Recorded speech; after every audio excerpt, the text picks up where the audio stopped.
All right, so hello and welcome to Startup Business Q&A episode 153, week 153, and we're live on YouTube, Facebook, and on Instagram at the moment. I want to thank everyone for watching hashtag Team Live if you are, or hashtag Team Replay. Thank you everyone for the questions as well, those of you who have sent them already.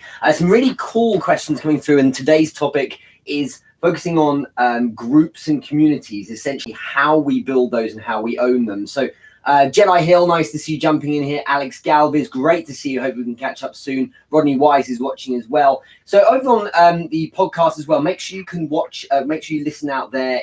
A lot of people keep asking about this. The podcast is on therichardmoore.com. I will broadcast very soon the different platforms you can grab it on as well. In addition to that, if you're interested, you can watch the replay on IGTV. That's usually live within the hour after finishing the session itself. So hope you get a chance to check that out a bit later on. But yeah, so today we actually had, as usual, the poll on was it Saturday, of what questions or what topic rather you'd like to have covered in the live Q&A. And what was exciting was that there's a guy called Daniel Nunez, who's a regular watcher of the show, whose birthday it is today, and his suggestion of online communities was the winning topic. So he got the most votes within the entrepreneur business group over on Facebook. So thank you very much, Daniel, and congratulations, happy birthday as well. So we're going to start off with some questions around that. If you're watching, let us know whereabouts you're watching from. So are you, whereabouts are you based? And let us know if you're the hashtag Team Live or Team Replay. The more you comment and like and so on, the more other people will be aware that this stream is running. It will be really helpful for them as well. So firstly, thank you very much for that. Secondly, I'm getting really excited because we have, I know I'm talking about this every week, but we have 3 weeks to go. 3 weeks to go until episode 156, which is 3 years. That same week will be, so it'll be the 3-year anniversary of the live Q&A. It will also be the year anniversary, so the first year birthday of Entrepreneur Business Live. So we will have on the Monday, we'll have the 3rd year anniversary event. There is an undisclosed, possibly the same as 2 years ago, but an undisclosed place where we'll be having the live show. It will not be here at this home office. It will be at a different place in London. And then later that week on the 24th of July, so that will be the 21st, I think it's the Monday, when we're having the 3-year anniversary of the live show. But then on the 24th, we'll have the year anniversary of Entrepreneur Business Live in London itself, where it all started off. And it is, apart from it's 1 day out for being literally to the day. And I remember it well because we had a live stream, of course, for I think it was for 150 something anniversary, 150 odd. What was it? No, I'm talking nonsense. It was it was 100th episode we had in London in the Shard of the Startup Business Q&A. And then, of course, we had the first live show as well. So really excited to be doing that. And I would love to hear what you think the topic should be in 3 weeks' time for the live 3rd year anniversary of Startup Business Q&A. You can let me know what you think. Wow, I mean, that's a lot. I'm really impressed. So thank you. And if you work it out, well, someone could do the maths, because I haven't got a calculator on me right now. Do the maths. If you do 156, that's what it will be. 156 weeks times 8. That's the average number of questions. We often move between, say, 6 and 10 questions in a session. So 156 times 8 is quite a lot. So it's something in the region of 1,300, I think. So it's pretty good. Anyway, let's go into the first question, which is from Devon Scott. Thank you very much, Devon. I think you're watching right now over on Facebook. You've asked, Rich, what are some tips? Oh, sorry. What activities, rather, can we encourage that help cement a shared culture amongst our community members? So over on Facebook, we have the Entrepreneur Business Group, which is 3,800 people. We've been running for several years there now. And what's interesting is that there are a lot of interesting activities that do work to cement the group together. What I do think is that things that I suppose stimulate conversation or encourage conversation amongst the people, that's really one of the things that makes a big difference. Okay, so that really is helpful to map back always from when you're producing the content. Don't just make statement pieces to kind of show off. Think to yourself, like, what is going to get people throwing in their ideas and stimulating conversations? Okay, so that's a really important point. So what would force an interaction here? That's why polls are so useful. That's why involving other members in ideas and suggestions is a great idea. There's a lot of polls, so surveys, if you like, that I throw out to the group that don't have options in them. And that's to encourage the group members to add their own options, for example. Because what I'm interested in more than just getting market research, if you like, is for these people to say, who are the group, to say, here's what we think kind of the main options should be. That's just one great example. And there's been useful, in fact, in building products. So for instance, my newsletter, that is today it's week 47. So we're almost, in fact, it'll be almost a year as well in the year anniversary. Gosh, there's a lot of anniversaries. In about a month, it'll be a year's anniversary of the newsletter as well. That newsletter was built on that kind of engagement. I was polling the group. If there was a newsletter, would you be involved? Loads of people, yes and no. Mostly, yeah. I think it was almost overwhelmingly yes. Loads of people then asking in the subsequent poll, so what topic areas would you like? People throwing in ideas as well. And, it's such a great way of engaging people. Another idea is to create or craft or curate some way in which people can contribute themselves. If it's a come one, come all approach, it doesn't work because user engagement drops off a cliff when you're just saying anyone can throw down posts because people spam and self-promote and things like that. But when you curate something, so for instance, what I do a lot of is, we'll do a week and each day someone can do something live. What exactly is exciting there is that people are providing their own flavor on things, but within certain boundaries. So you might say, well, everyone gets 10 minutes who wants to go live, and you have to talk about X or add a bit of value or something like that. So it's a really exciting way of doing it, but always thinking that how do I map back from engagement and conversations? Think to yourself before you click on post, is this going to stimulate engagement? And now a couple of really important pointers here is it may be that on face value, what you're going to provide does produce engagement. However, you have to earn the right to get that engagement first. Most people want stuff done for them, or more specifically, their subconscious wants you to do things for them. So what I mean by that is that if you write out a great post that will stimulate engagement, but you write it in a way that's a wall of text, you're asking too much from the subconscious that has a default state of being really rather boring, really rather bored and dull. Like, I'm not interested, can't be bothered to read this kind of stuff. Whereas if you do singular lines, split them up, single sentences, you can get a lot more from it. What I'm saying here, really simple, is provide some text that is broken up so it's easy to read. Okay, that makes a huge difference. Give instructions that are really simple. That makes a massive difference. So maybe the instructions could be something like, comment here, do this, do that. Don't write too much because it's too much. Otherwise, they won't be bothered in engaging. So really simple instructions as well, if there's a call to action or something like that. Things like that make a huge difference because then people want to engage. It's very simple. Put it on a plate, not huge questions. Simple little questions, little things that are simple to do, but that drive engagement. That's the key. And keep the variety up. Because for every person that wants to deal with a poll, there'll be a lot of people who can't be bothered with it. So it's important to cover that. I think back here, Carolina worked out. So we will be at the 3-year anniversary in a few weeks' time. Will be, what was it, 2,000 and it was 1,248 questions answered in the live Q&A. So thank you very much for working. That's a huge amount. And that's all you guys asking questions. So thank you. Thank you very much, Janine. Congrats on your newsletter. Yes, so if you're not registered for the newsletter, after the show, if you go to therichardmoore.com/newsletter, you can put your name and address in and you receive our weekly newsletter. Thanks and shout out to Mona Nairi for that, because that newsletter is built for you for free, and it's the latest going on in this space, news you can use, influential people in business who are sharing great things. I mean, this week's packed. I mean, it talks about some developments in LinkedIn.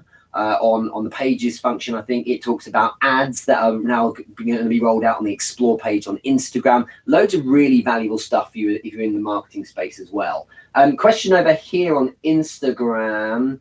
I have an API. This is from Hater Mario. I think I may have said your name close to being right. I have an API that converts 2D videos into 3D. Do you think that 3D theater is a good idea? Well, I don't know, because I'm not your market necessarily. But without question, you need to be thinking, if I've got a community of an audience, then they're the people need to be asking. I had the idea of producing a newsletter, and I thought, what a great idea. That's because I would consume that. So I went to poll the group, the community I built, to ask them. If you don't have a community or a group to ask, that's the first thing to do. Start getting in front of people who might be useful to you. So if you don't have a community or a group to ask these kind of questions, go and find one online. There will be million and one groups of people who are keen on 3D theater, or who are keen on app development or coding and APIs and things like that, and go poll them, go ask them. And in those groups, that's where you can find some really good market research. Sounds like a great idea in principle, but the world, I work with a lot of startups, okay? The world is full of great ideas. The question is, are people getting aware of them? And the thing is, if you've got a great idea, you've got to get it in front of the right people. And if they deem it great, which is usually, them voting with their wallets, then you're in a good place. So it sounds wonderful in principle, but a 3D TV was a great idea in principle. How cool is that? But it's a bit of a flop. No one watches 3D TV because there isn't any content, and it was a bit of a fad. It's crazy. When it first came out, we thought this is the future. We'll be watching sport in 3D. No one bothers with that. They just can't be bothered. They just watch normal telly. It's not game changing enough. VR glasses and headwear. If you look at Google Glasses, we were thinking, well, that's going to be the thing. They're launching the new one soon as well. That's going to be the thing. Everyone's going to be wearing these glasses, but no one can bother and the thing is, a lot of the time it's stuff like, it just doesn't look cool. Sorry. So people aren't going to wear them. And, there's a lot of reasons why the things can flop where on face value they might seem good. It sounds great in principle, Hater, but it would make a lot of sense for you to check with the right audience, because it's like asking me. Asking me is like asking your parents. They'll obviously say it sounds great in principle, but you need to ask the people who may well buy it. So hopefully that helps a bit. You've then written 3, 2, 1. That's interesting. And then hello from everyone else who's jumping in. Hello Diana. Hello Wiseprint. Hello SoFly Smurf, and so on. There's a question here from Rodney Wise. I'm building my tribe on Facebook, LinkedIn, Instagram, our landing page, and YouTube for our commercial residential cleaning business local to Augusta in Georgia. This is quickly becoming full-time. Any suggestions? I'm still a CEO and have other duties as well, but as Mark Cuban is fond of saying, sales cures all, launched August 15th. It does cure all. Your problems go away very quickly with sales. What I would be doing is pre-selling if you're not entirely ready. It looks like you're not ready, you're not quite launched yet, but I would be looking to stimulate some pre-sales. A good way to do it is not to broadcast it through posts, Rodney, but by doing it in the DMs. So start conversations first in the DMs with those that have engaged in your content, because that's where your first sales will be. Those first or kind of early people into your content who want to write things, they're the ones to stimulate something from. So get into them. There's a really good book by Friedman, can't remember his first name, called No Thanks, I'm Just Looking, which is actually about retail sales, but it's really, really good for the DM game. So check it out. It's called No Thanks, I'm Just Looking, by a guy called Friedman. Sorry, I can't think of his first name.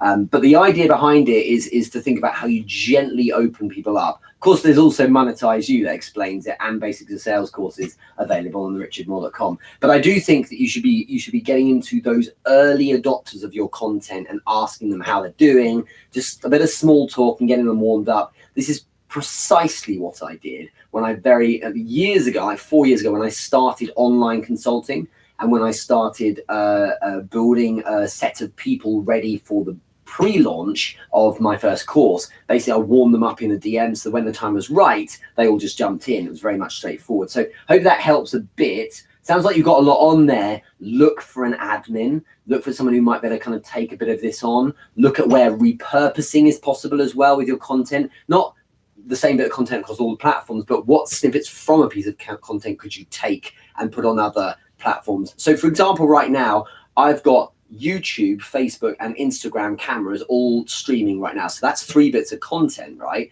But I'm actually, in doing this, within the next hour, there'll be another 2 pieces of content because the podcast audio will be produced and IGTV will be produced as well. That creates 5 pieces of content, all from 1 hour's work, you see. So think about how you can repurpose things, and then later on, my man Daniel from over in Disney in the States, he is a superstar, will be taking a snippet of the live show and producing a IG video for it. So then that will go onto LinkedIn later and on Instagram as well. Square video under 1 minute. Now we're looking at 6 pieces of content. Do you see what I mean? So there's a lot out there. And then probably later in the week, there'll be a kind of an audio snippet to use with wave.co, which ultimately produces the waveform style thing. So there's a huge amount you can do. And that pillar content comes from this session in the morning. Think about something along those lines. Thumbs up if that makes sense. Hopefully that helps a bit, Rodney. Let's look at any other questions here. Devon, hopefully that answered yours. Very intelligent. He wrote, Purvi Darby, nice to see you here. Looking forward to more interactions with you soon, because Chicago Entrepreneur Business Live is only 2.5 weeks away. It's really exciting. Let me keep going through the messages. Sorry, I'm catching up here a bit. Those listening to the podcast are like, what's going on there? Probably. Joe Webster, good to see you here, my man. Jedi Hill, what do you do to revive a Facebook group you let go fallow to get engagement going again? Here is the trick. And this is the same for all of the different social platforms. You can't just post world-class content and expect everyone to come back again, because here's what's happening right now. If no one's bothering to engage with the group, then what's happening is no one is aware that you're posting anymore, because the algorithm or the platforms are saying to itself, this person doesn't engage in this group. So if there's posts of content, they probably won't bother showing it to you. So what you need to do instead is, as you post content, you need to go out to people in the group and, 5 a day, start sending them DMs saying, hi, how's it going? Something like that. So what I've done a lot of in my group over the time, 3,800 people there, every day, a couple of new people. If I pick 3 people, by new people, I mean people I haven't engaged with for a while, 3 people in the group who are of the membership of the group who haven't engaged in content. A lot of you guys do, right? But those who don't engage with it, what I will do is I will send them some DMs. A voice message DM. Hey, how's it going? I saw you in the group. Hope you're having a great week. And hope you're well, things like that. 2 out of the 3 at least typically will get back and will get engaged a bit. And then I'm on their radar. And then they start checking out the group a bit more. It's fascinating, these things. So every day I just do that. Now, every day, even if I take weekends off, if I only do 3, that's nothing. It's not scratching the surface. It's certainly not using much of my time. But if I do 3 a day, that's 60 in a month. Okay. So for example, Jedi, if your group is 100 people, in little over a month and a half, you're going to have connected with 3 a day without weekends with every single one of the people in that group and warm them up again. Okay. And now they're going to start seeing you more, and then they'll get in touch a bit more. That makes such a difference, because what you're now getting is engaged people who are aware of you. Okay. Then checking out your group a bit more. And that's the way you stimulate it. So regularly just touching base with the audience. And this classic thing across all social, is that people think they post great content in it and that will draw people in. It doesn't always work like that. Far better, especially if you've got a community, is to go and get your audience. Don't let the content do it passively. Go and get them yourself. Go and find people who would be interested in you. It's what I did when I first started my Facebook group years ago. I would go to entrepreneurial kind of groups, and then I would find people who were interested in the space. Then I'd talk to them. I'd comment on their post. I wouldn't say, hey, come and join our group. I would just do that kind of thing. Then they'd find themselves interested enough, and then they'd find themselves in my group. They'd ask to join, or I would suggest it if it came up in conversations. Go and get them. Or create breadcrumb trail to your group. So, for example, I get so many new members for my Facebook group through LinkedIn. The reason why is on my LinkedIn profile that people can't help checking out if they see LinkedIn content that's interesting to them. It says join for free the entrepreneur business group. So they click on it and then it's like, I found you through LinkedIn or from Richard Moore. It's so intelligent to go to people who might be interested, court them, engage with them, and then they will want to check you out. If you just post stuff and hope suddenly that something will happen, it doesn't work, because I see world-class production in content getting absolutely no engagement because people aren't bothering to kind of court their audience. Simultaneously, you see people with epic audiences posting crap and they get mad engagement because they have focused on the community. That's the bit that matters. So that's how you do it. That's how you revive a Facebook group, little and often get back into the people. Don't think you can post anything that will suddenly stimulate everyone's engagement.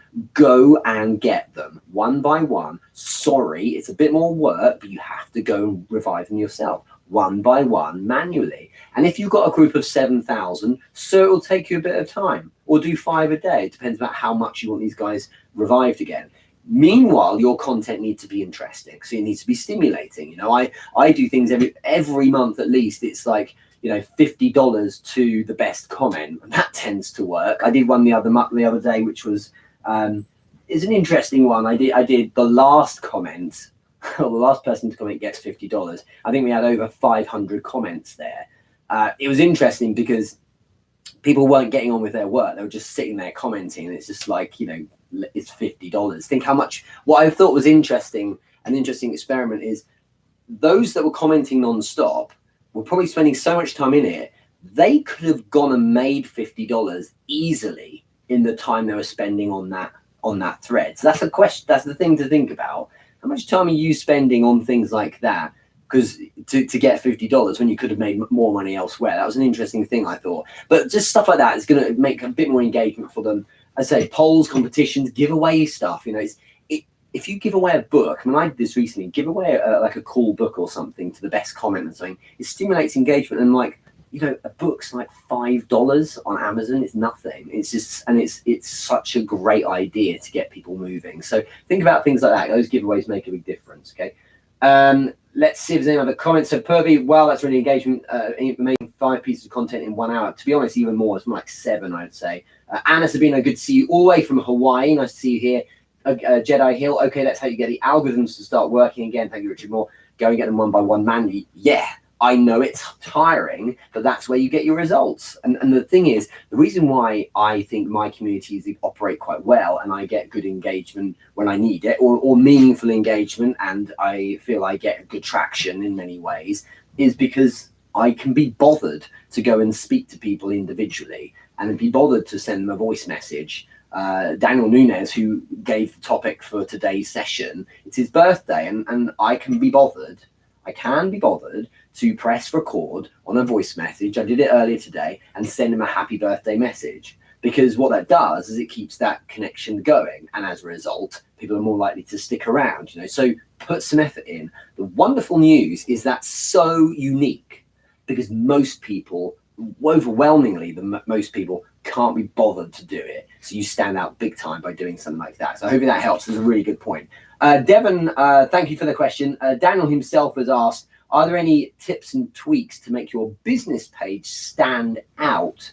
Well, if you're talking about Facebook, your business page, it sounds weird, doesn't need to stand out, because it's not going to come up in search. What you do with your business page to make it to get it in front of people is use ads. Basically, there's no organic traffic on business pages on Facebook.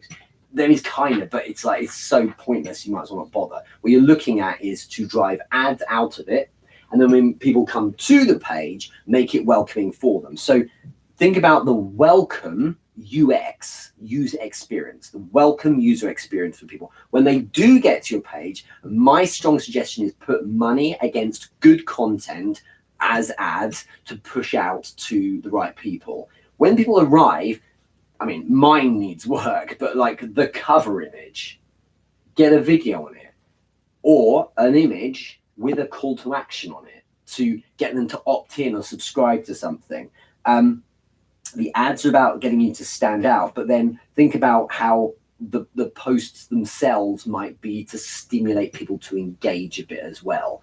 If anyone dares engage in your page, you should absolutely try and reply to them, and as soon as possible. If you feel you're not online long enough, or you can't spend the time doing that, or if you work in the wrong part of the world for the demographic you're operating with, so maybe your 10-hour time difference or something, then maybe get a bot for the first point of connection. But you want to, make out like you get in touch with people right away. I do strongly feel that you should be thinking that the page itself is a welcome landing UX kind of page to give everyone the information they need about you and your world, and then send them to some kind of call to action. So it would be, as I say, an opt-in to start the process of warming them up, maybe through some kind of auto-responding mailer, or to get them to engage with you through a poll or something like that. Whatever it might be, stimulate them rather than just information about yourself, right?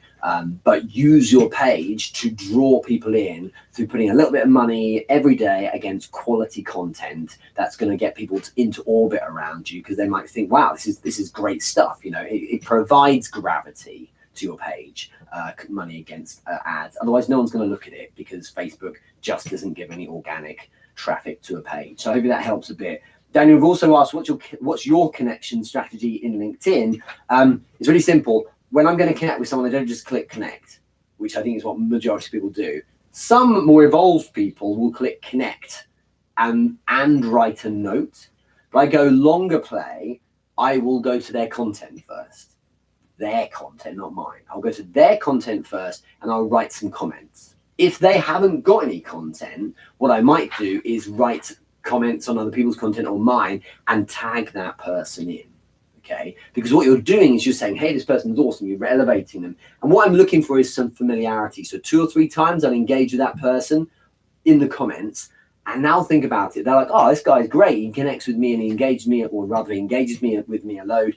Think about what happens when I do the connection request. They always accept. So I clicked on connect, and I send a note. So you get 300 characters, so you can write plenty. Hey, Neil, great to see your content. Really hope we can connect. Loving the work you're doing, or whatever. And what happens now is that, of course, you've got some reason for that person to want to validate the connection. Works so well. The other thing I'd say is, when you get an inbound connection request, think hard about if you want to connect with them. A lot of people see interesting content or see success, and they want part of it. So you just click connect. You're interested in people who are going to connect and be relevant to your demographic, and who are probably going to engage. A lot of people don't think when they click connect. So what I try and do is really think about that. I would say I probably decline more in the region of 65-70% of people who send connection requests. I do get a lot of reach, so I get a lot of people asking, but I tend to decline them because they're not really the right demographic. So who are the demographics? The demographics I'm targeting with 2 types of people. You should always target, of course, people who might be a potential customer. That makes sense. So if I look at a lot of my informative, value-led posts, the majority of the time they're focused on sales or engagement. And if I check out the stats, it's like, yeah, people with sales as their role or function are the ones that I get the most traction from. But I also, of course, focus on things like, as well as that, I focus on those that are active with a strong network. So people who might have a lot of followers, who are doing a lot of posting themselves, content creators, for instance, they may well not be ever going to buy any of my products, but they've got strong networks that are engaged. So if they engage with my stuff, some of their network will see it, and if it's relevant, then they will start coming to orbit around me as well. So leverage other people's strong networks. And if there are very active people in someone's networks, I want to be in on that, because if I have that person with 32,000 followers engaging with my content, what's wonderful is that 279 of them might check it out of their network, and plenty of them might be relevant. Do you see what I mean? So it's about stimulating interest from precisely the right people to buy your stuff, and looking at where the sources of that are. So I find connections that are directly the people I want to target, and find connections that represent the kind of people I would want to target as well, and that's the way to do it. Okay, so that's my kind of connection technique in a nutshell. More on that in the Basics of Sales course, available from therichardmore.com. God, I'm doing non-stop plugging today. Let's do one more question. So from Jesper Back Engel, question, do you balance the focus of maintaining your super fans and attracting new fans? Oh, sorry, how do you balance rather the focus of maintaining your super fans and attracting new fans to the community? And what is most important? Both are important.